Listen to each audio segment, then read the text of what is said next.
still in the game. Somebody's pulling your chain.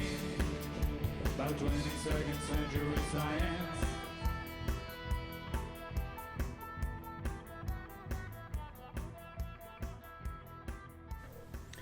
Hello, I'm Paul Westran. Welcome to a 22nd Century Science, where we say that astrology is not what you think it is. This episode is about skepticism. Now, skepticism is important. Critical thinking is important. Cynicism can be a problem.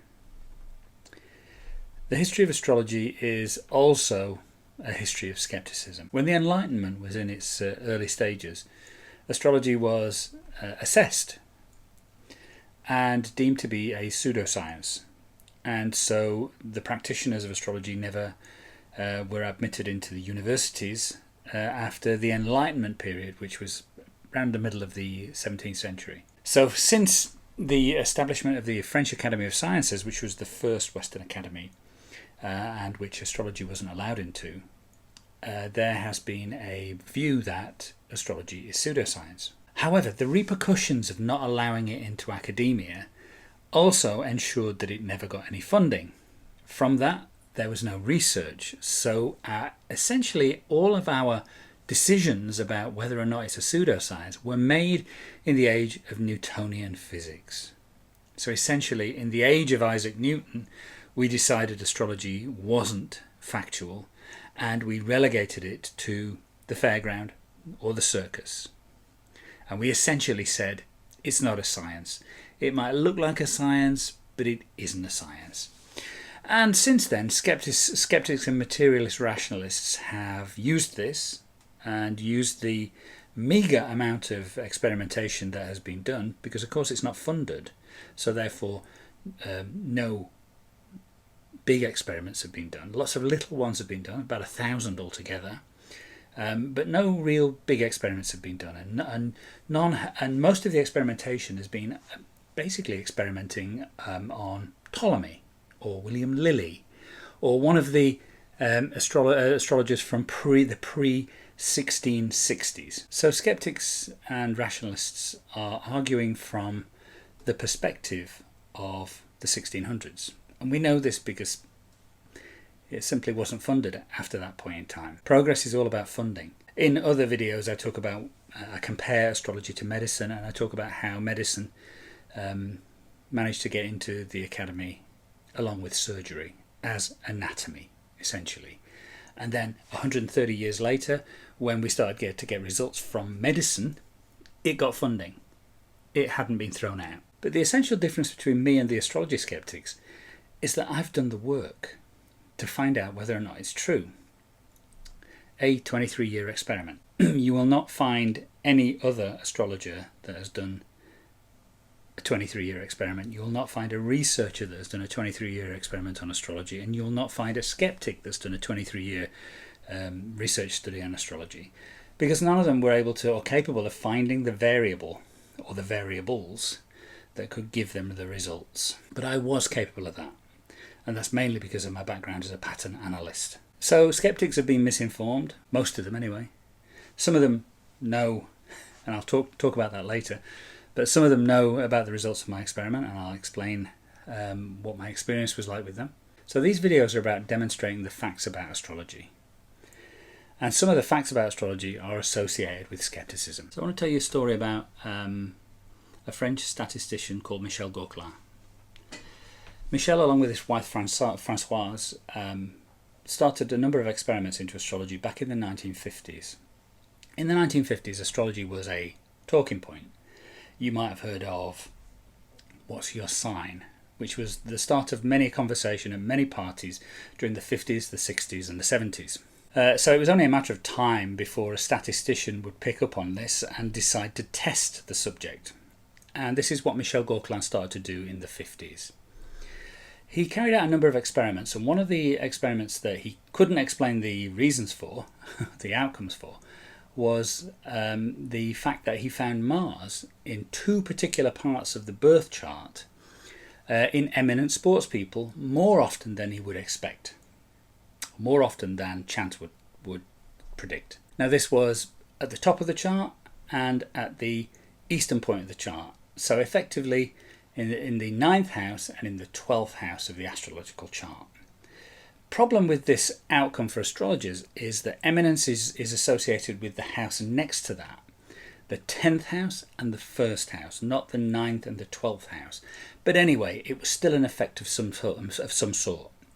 So by the 1970s, there were a lot of astrologers who thought this was going to be the thing that brought astrology back into academia. It was a demonstration of an effect that they could repeat experiment after experiment. So, an organisation called CSICOP, CSICOP, decided to test this hypothesis. Now, this was just after a report had been, or a paper had been published by a couple of astronomers called Objections to Astrology. And it was signed by a large number of Nobel Prize winners. Not by Carl Sagan, though. He refused to sign it.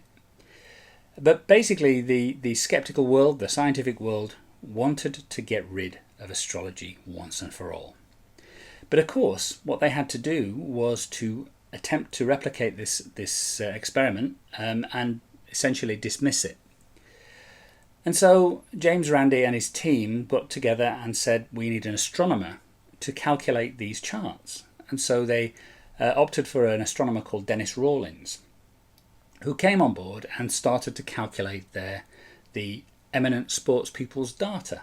Unfortunately, he fed the information back to the team, including Randy, and they noticed that the effect was skewing in the favour of Michel Gauquelin's hypothesis.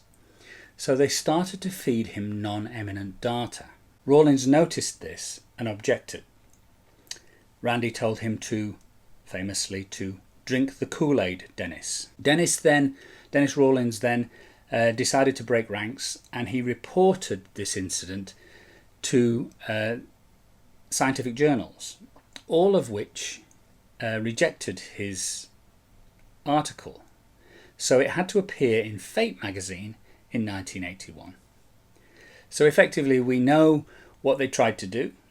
What the skeptics tried to do was to introduce false data to skew the effect away from the hypothesis, so that they could say, look, we've falsified the hypothesis, we've debunked Gauquelin's findings, we've demonstrated that he was mistaken.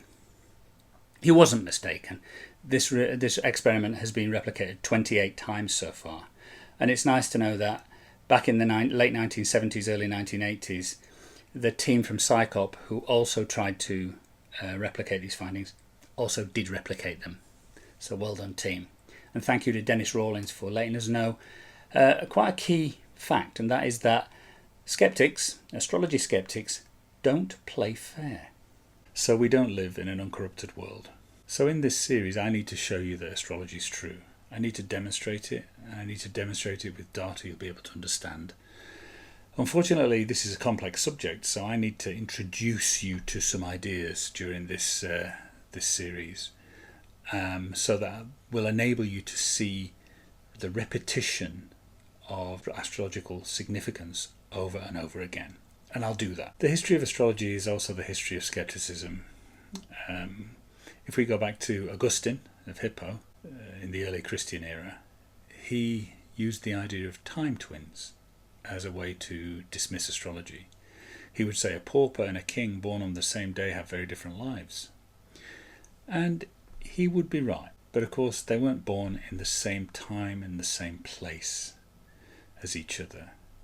And a tiny difference in space and a tiny difference in time makes a big difference in life. And I'll be showing that at some stage in one of the episodes of this video podcast. So skepticism really came to the fore in the 1600s when Jean-Baptiste Colbert, who had been influenced probably by many rationalists of the time and Enlightenment thinkers of the time, did not allow astrology into the Academy of Sciences in France.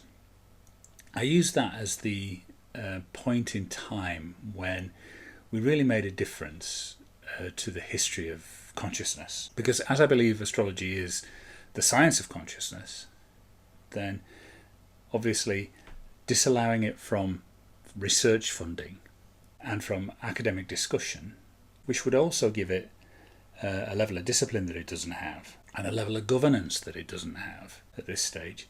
If that had happened, we'd have a very different subject today, I believe. The Enlightenment thinkers of the time included a number of astronomers who were pretty resentful of having to do astrology to earn money to be able to do the astronomy part. So they did astrology to make the money, and because their patrons required it, and they did their astronomy in their spare time, and more power to them for that. But that obviously influenced a lot of astronomers. But such a data-heavy subject in the Enlightenment, where they didn't have the systems to cater for the data requirements and the data evaluation that we need to do now. In fact, we couldn't solve this subject until the internet came along, and I'll talk about that in a later edition, hopefully. But we didn't have the data we required in order to do this kind of experimentation until the internet came along. Obviously, another one of those questions in those days was, how does it work?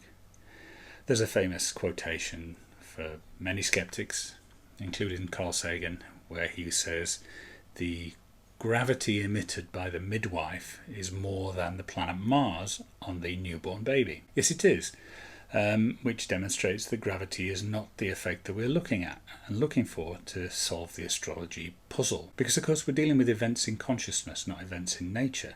So we shouldn't really be looking to nature to understand events in consciousness.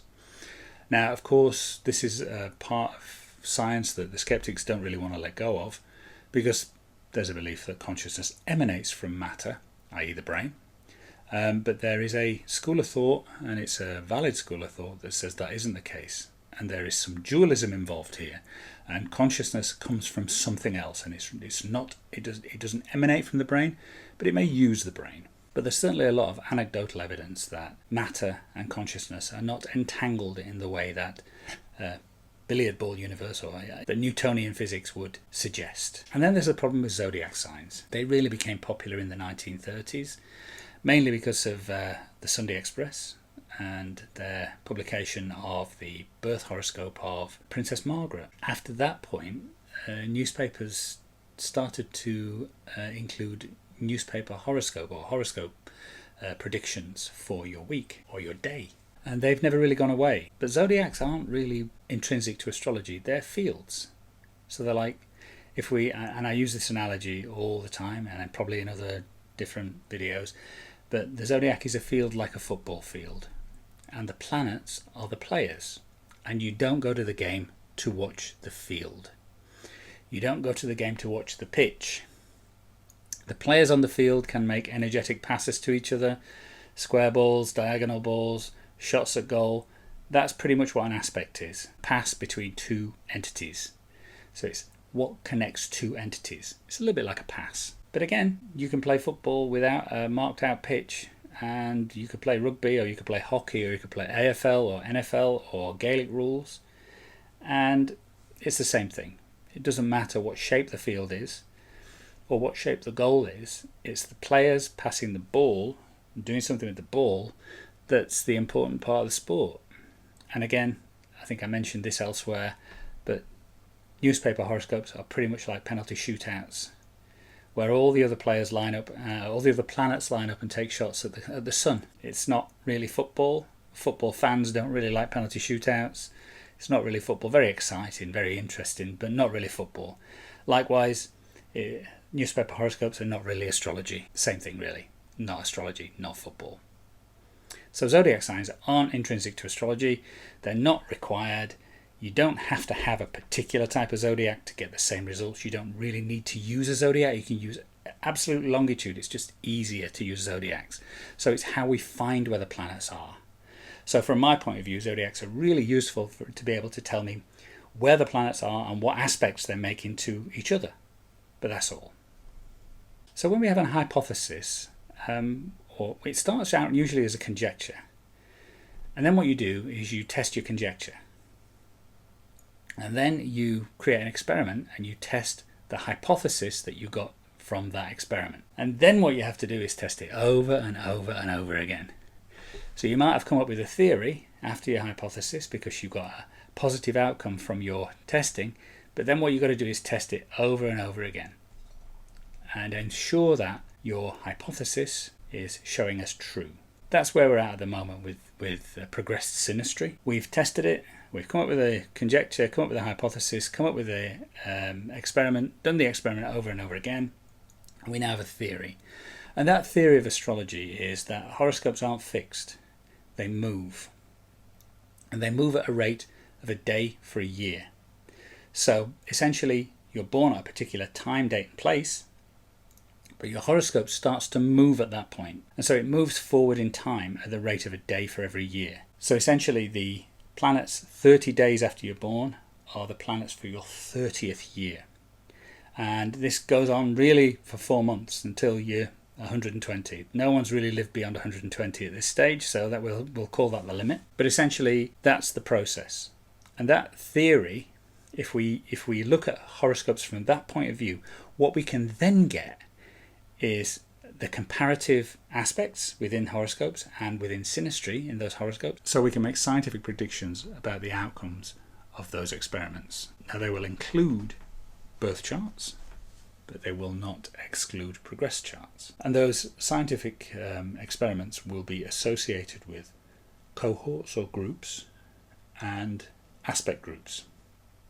So we will be able to make scientific predictions about cohorts and groups based on our hypothesis.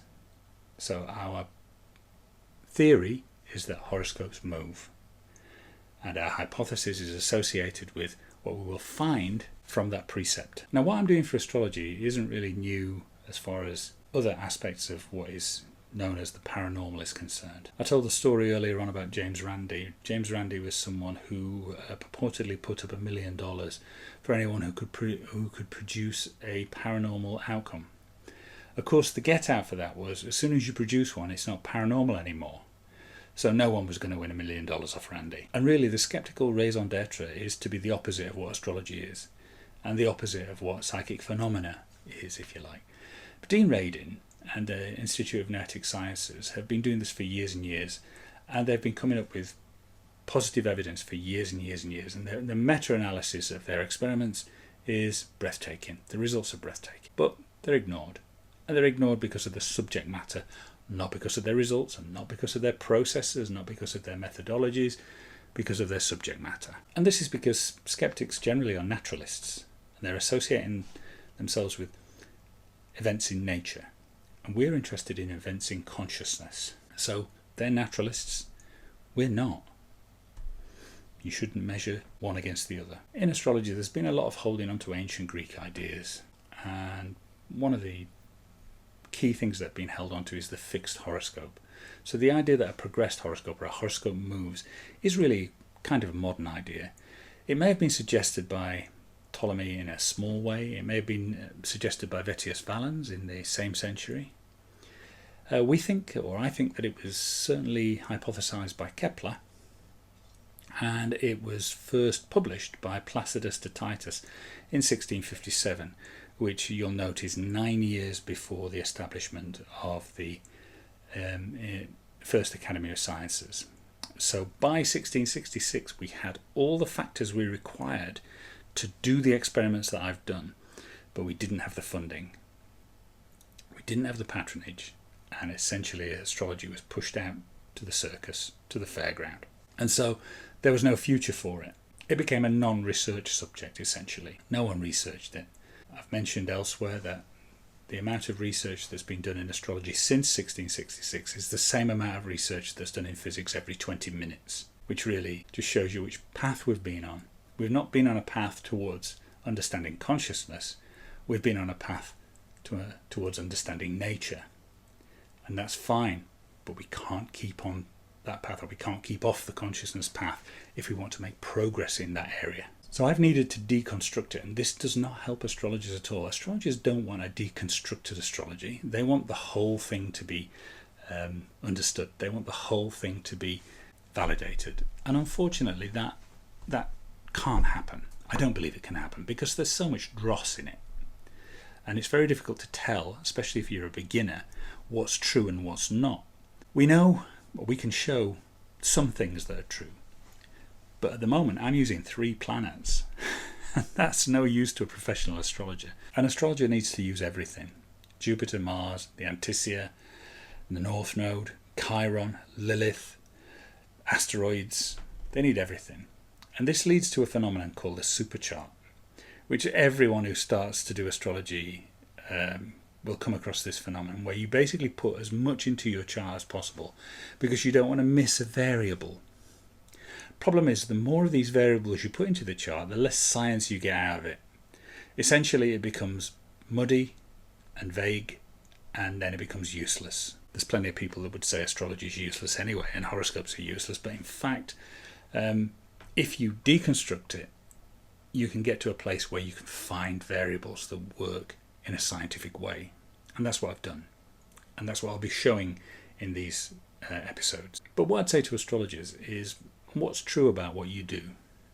If you can teach something, then you can deconstruct it, and you can experiment with it, and you can demonstrate it. You can find a way to demonstrate how that variable that you're using works. So if something's teachable, it's deconstructible, and it's testable. One of the things that Karl Popper said about astrology, and I think probably he wasn't the only one, was that falsifiability is really quite a precise thing. So what astrologers do is they keep their predictions as vague as possible so that they can't be pinned down to falsifiability. Now, that you can't accuse me of that. You could certainly falsify my findings. And please, have a go. There's plenty of people that have tried, and I'm really interested that people would be interested in doing that.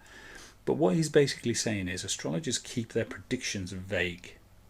Now, we're talking about specific predictions about people and things and events. And you know something? I can understand why. Because the nuance involved in this is very, very precise, very, very specific, and it is probably that the number of variables that you're dealing with in astrology is more than in probably any other subject that I can think of. But that shouldn't make it untrue. That just makes it complex. What astrologers tend to do is a thing called time testing, where they test one event or chart after another, one case after another. And it's the way that medieval doctors learned medicine. Essentially, they learned it one case at a time. Nowadays, what we do is we put cases next to each other and look at the data across cases. But in those days, it was all one after another. And time testing is something that astrologers still do. So they learn their subject by doing that. They don't evaluate it from a data specific point of view. They don't look at the data particularly well. But that's what I do, and that's what I've done. And the only way you can really get to that is to find a variable that is quite common and that is quite specific. And what I think we found with progressed synastry is that when relationships begin, it's quite a common feeling that people have, quite a common experience. When they end, there's multiple variables associated with how relationships end and with how they develop. But that beginning point, that's very specific, and it's a very specific feeling that people have. There are some nuances associated with it, but as far as a variable is concerned, it's one that we've been able to pin down, or it's a few that we've been able to pin down to be more accurate. But in order to get to this area, what we need to do is have more discipline.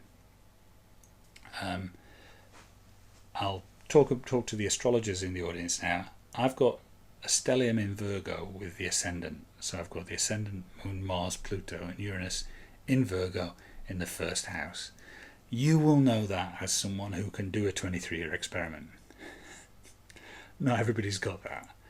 But we do need to have the sort of discipline that's associated with that kind of stellium to be able to make progress here. I'm going to finish off with a story about how when my study was, when I met the skeptics, or when my study met the skeptics. It was in late 2014. I was contacted by Jeffrey Dean and his team, who sent me an email and said, we're going to publish a book at the beginning of next year, and we'd like to include your experiment in it, and we'd like to evaluate it. So I sent them all the data, I sent them all the information that I could, And probably about a year later, we got an outcome from that. And essentially what they did was they removed 2/3 of the data and then commented on 1/3 of it. Now they made a mistake in their evaluation in that they said to me that they had removed all of the couples if they didn't both have a time of birth, a recorded time of birth. Now that's not really too important in my study because we use an orb to capture error. So it's a 2-degree orb, and that 2-degree orb basically gives you a period of about 5 years to capture a progressed aspect. If I use the 3-degree orb, it'll probably give me 6.5 years. So the capturing of the data, of the event that we're looking at, is catered for by the orb or the error. So that's 2 degrees either side of the aspect that I predict. So they removed 2/3 of the data and then commented on 447, not 1,300 of the first relationships, 447 of the relationships. And they said that the effect had disappeared, but it hadn't. The effect is, in this case, is actually 3 effects. It's excess trines, conjunctions and oppositions of the Sun and Venus. And what they've been able to do by removing all these relationships was to reduce the number of trines to below significant, but they hadn't been able to do it for conjunctions and oppositions. But they didn't differentiate between the 3, they just said the effects disappeared. Well, that's one way of making an effect disappear. Chop the data to pieces. The problem is, when they published, they said it was births after 1900. So they actually said births after 1900 instead of births where the time of birth has been, if both of the people in the relationship have a time of birth. That was what they told me, but actually they published a different reason for breaking down the sample, which demonstrated to us that they had tried different ways of tearing the data apart to try and see whether or not they could lose the effect. Now, again, that's very similar to Dennis Rawlings' experience. It's a trick, really, more than anything. Anyway, if they had actually looked at the births after 1900, they would have found it was a sample of over 1,000, and in that sample they would find the effect is still significant.